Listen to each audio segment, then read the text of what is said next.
As I was telling you guys before, a scarcity of diesel technicians facing career obstacles that includes low pay rates and high tool costs is a widening concern for a trucking industry that depends on them. And that's according to ATRI. The lack of qualified diesel technicians is a growing problem for all industries that operate heavy duty equipment. This issue is particularly acute in trucking, where 65.5% of shops were understaffed in 2025 and 19.3% of positions were unfilled on average. Love that about Atri. Can't say 20%. By the way, that's closer to 19 than it is 20. Every dot makes a difference. That's what they said in their 61-page report titled Addressing the Shortage of Qualified Diesel Technicians. By the way, it was authored by Atri Senior Vice President Dan Murray and Senior Research Associate Alex Leslie. It is an ongoing problem, by the way, guys. It is a genuine and building problem. And one of the biggest reasons it's happening, we've had people on the show talking about this, is they're facing career obstacles such as low pay rates. Once again, always goes back to this, doesn't it, guys? And I hate to get on my soapbox. I hope you're on your high horse so you can see where I'm coming from here. But guys, low pay rates and high tool costs is a widening concern for a trucking industry that depends upon them. Hey, let me help you solve the problem, guys. Let me tell you, oh my God, we have a problem. We don't have any diesel technicians. I don't know. Maybe you should identify talent. Maybe you should actually pay that talent what they're worth. Maybe you should attract them with good onboarding wages. Or at least if the pay is low in the beginning, outline something that says, look, we're going to start you off here, but sign this contract, provided you do the 1, 2, 3 years of service. These are the pay bumps you can expect and where we can actually help you. Our good friend Brian Wiebold of 10th Street is deeply passionate about this, as are a number of other people in the industry. It isn't so much just low pay. Low pay is one thing. We all understand that you got to earn your, you got to pay your dues and earn your pay and all that kind of groovy stuff. But when you onboard people at low pay and you don't give them any sort of plan or direction, and you're basically telling them it's a job, not a career, what do you think is going to happen? I'm serious. I mean, what do you think is going to happen? You cannot bemoan shortages when in fact, look, I mean, listen to that lead, by the way. And that lead has made its way into Landline, has made its way into Transport Topics, has made its way into the Trucker, has made its way into CDL Life. It's made its way across the board. Consistently, if you read what those stories say, and you can give Phone Master Dre a call about this if you want to, tell him in Madison with a T high. Mm-hmm. If you read it consistently, and the people we've talked to about it, we've had people on the show on Nemo Nation talking with Dave and I about this stuff. Well, we got a problem. I mean, it's low cost, low pay. The tool's just really, really expensive. And often, if you want to get that training certificate from the community college, you have to simultaneously have a full-time job while driving across town to then take full-time classes to get yourself up to speed. People say, well, I did. Okay. All right. Okay. Well, in my case, I got you. Here's my issue. This is a big issue, too, by the way. So you think somebody should have a full-time job and then go off and learn how to work with mechanics tools while working maybe at McDonald's, Burger King, busting tables someplace, working on a warehouse floor. So, well, I did it. Here's the thing. Do you really want somebody who got a fly-by-night education and didn't get a chance to get their reps in? Because the only way somebody gets good at anything, guys, is by doing it over and over and over again under the steady guidance of a real mentor. That mentees don't exist without quality mentors. And it doesn't matter how quality the mentor is or how willing the mentee is. If they don't have the time, and I mean literally, if they don't have the time, I don't mean like, I ain't got time for that. You know what I mean. Where it's like there are people who are working just, at working hard, busting butt, and aren't in a situation where they're getting the mentorship they need because there just aren't enough hours in the day. Straight up done. And yet here we are complaining once again about some kind of shortage, whether it exists or not. And by the way, I believe the folks at Atri. I believe their numbers. I believe all that kind of stuff. I do. Their numbers, they don't fudge their numbers because everybody's with them on the numbers. They have Teamsters that work with them. They have the ATA that works with them. They have OOIDA that works with them. They have people across the board. Every single shareholder and stakeholder in the industry is working with them. There's no need to fudge it. They're a nonprofit. I believe them. They don't show, by the way, driver shortages. They show certain shortages in certain sectors, usually sectors that don't pay. But let's get down to brass tacks here. If a future diesel mechanic can't afford their tools, why don't you put together a package where you say, we're going to help you buy your tools. We're going to make sure we cover the cost of that education. And we're going to make sure that this person has a strategic plan for not a job, but a genuine career. And there is a difference. Chris Rock has a great line. When you have a job, the day can never end soon enough. When you have a career, there's never enough time. And too often, these people want the highest level of skill with job rules applying, if you follow me. And when job rules apply, you're not going to get what you want because people who have jobs often are looking for careers. A purpose-driven life is what so many people really live for. And here's the thing, too. There are people who go to work. A purpose-driven life, whether that life is outside of your employment or inside of it, will often inform your employment regardless. That if you live to work, you've heard people say, I work to live and I live to work. There's no difference between the two. That's just in where they choose to emphasize and focus. But I know plenty of people who live to work and plenty of people who work to live. And there are people I know that work to live that work their ass off because they want to live well. So they really commit to the job that they have. If you want those kind of people in the diesel technician field, there's only one way to do it. I'm sorry to get off on a rant here. This makes me crazy all the time. I don't know why I can't get them. Well, they can't afford their equipment. No, that can't be it. I don't know why I can't get them. Well, they really can't afford the cost of actually trying to keep a full-time job and race across town to take classes at a community college. No, that can't be it. And they it's like literally staring them in the face. Correct the problem. And then somebody will say to me, and by the way, there is a good counter to this that says, well, I don't want to make that kind of investment for somebody that's just going to walk off. Really? Yeah. Okay. There are two things at play here. So you're telling me if you sit down and all your competitors aren't doing this and you actually have a packet, oh, wait, Fastport does this stuff. There's a lot of companies that do this stuff. Brian Wiebold is talking about doing something very, very specific in this field. If you sit down and you say, hey, we're going to teach you financial awareness. By the way, today's National Financial Awareness Day, by the way. We're going to teach you financial awareness. We're going to show you a plan that in 3 to 4 years is going to get you up to a career-level salary. We're going to expand the opportunities you have. We're going to give you benefits, and we're going to give you vacation time to spend with your family. And we're going to subsidize your tools and make sure that all the education you need, all the upgrades, all of that stuff happens under our watch. Who really is going to steal your employee? Who, by the way, is stealing your employee? Who's this person doing this to you? Because I got to tell you, anybody that's stealing your employee is doing all those things anyway. We got a phone call, 615-292-6366. Who we got? The one of many, hopefully, but I'm pretty sure this is Packrat, so let's throw him in there and see who it is. Hello there. Hey, Packrat, what's going on, man? That laugh. Hey, interesting discussion this morning. My oldest brother is a diesel mechanic, but he got his he did his apprenticeship like late 60s. Things have changed a lot in the last 50 years.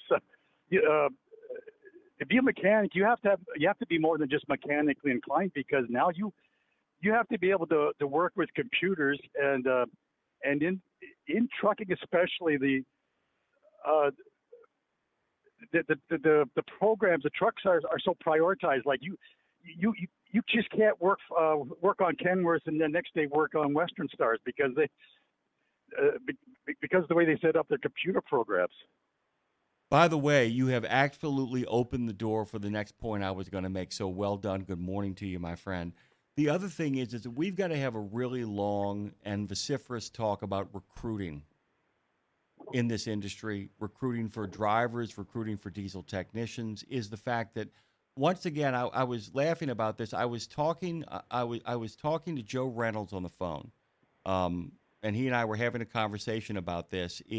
There is so much to be learned from our favorite topic of conversation, by the way.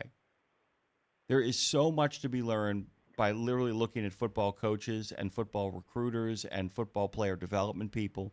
Now, I realize that some of these companies don't have the resources of a billion-dollar corporation that only has to put 53 players on the field. I understand that. Or give out scholarships or have NIL money.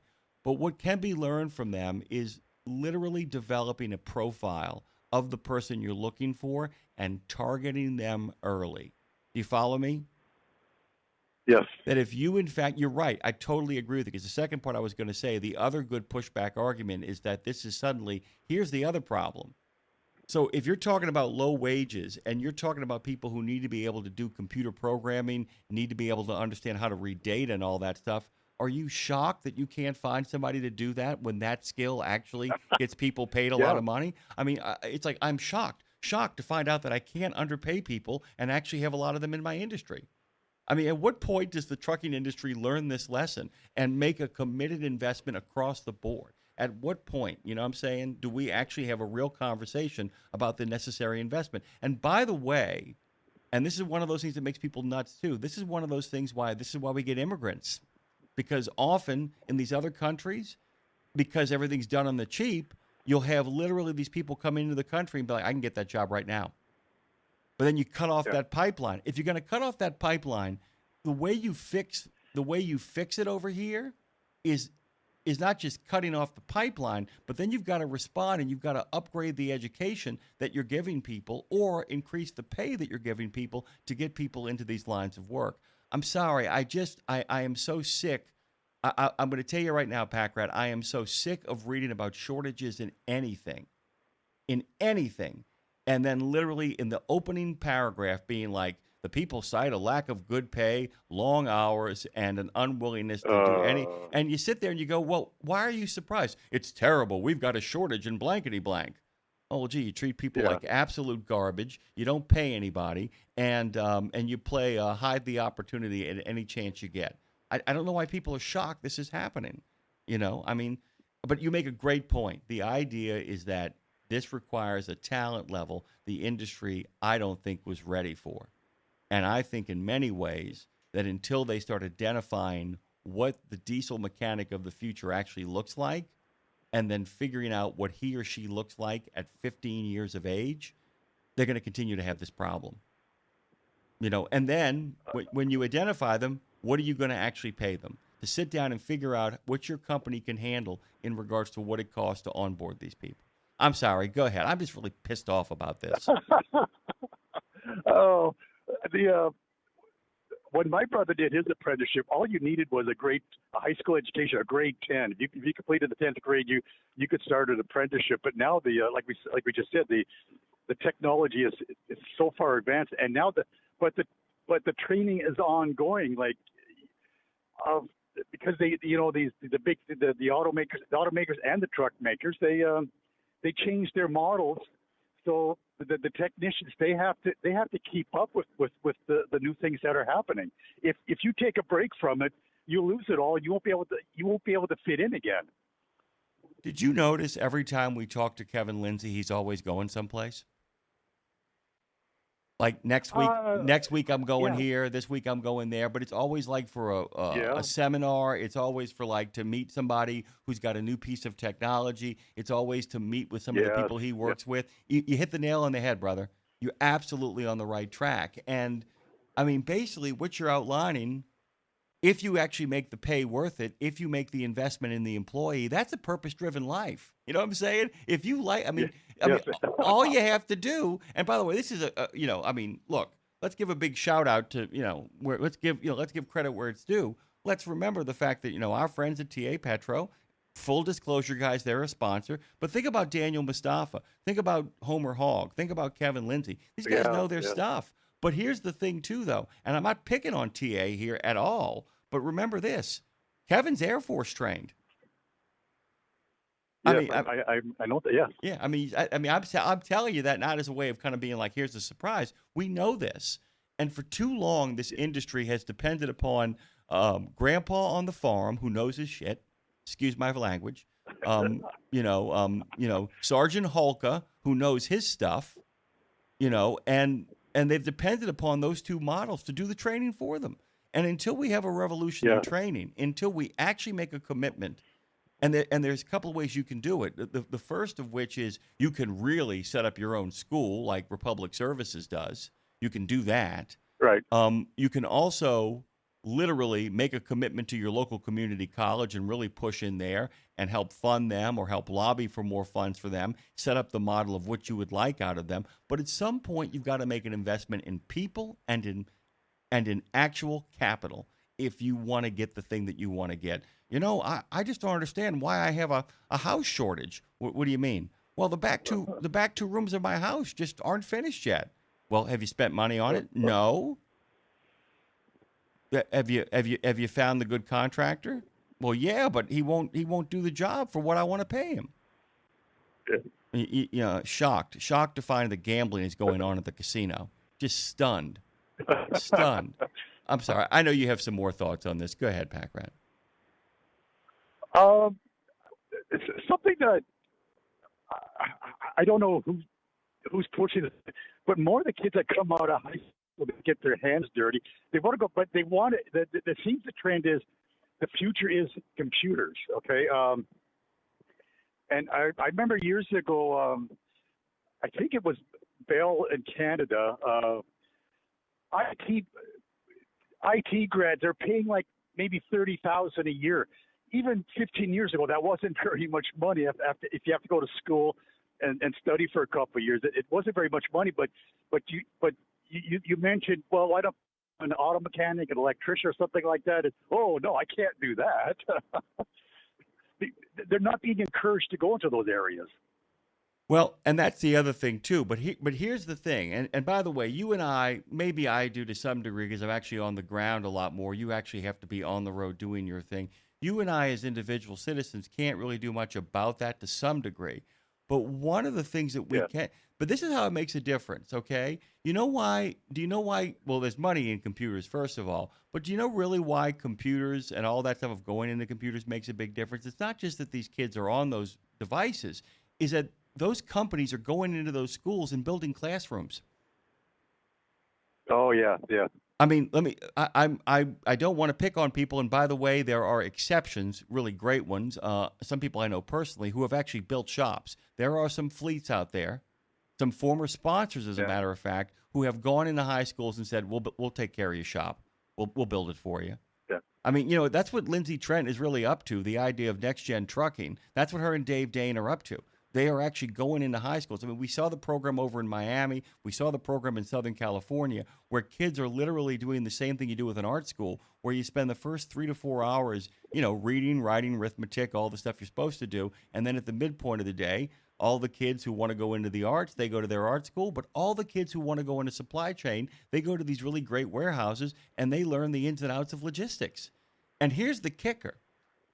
The kids who actually do both the art school and the logistics programs, their grades improve because suddenly they understand anybody who is actually taking a logistics program knows that if you can't write a work order, it doesn't matter how well you can repair anything, you don't get the job.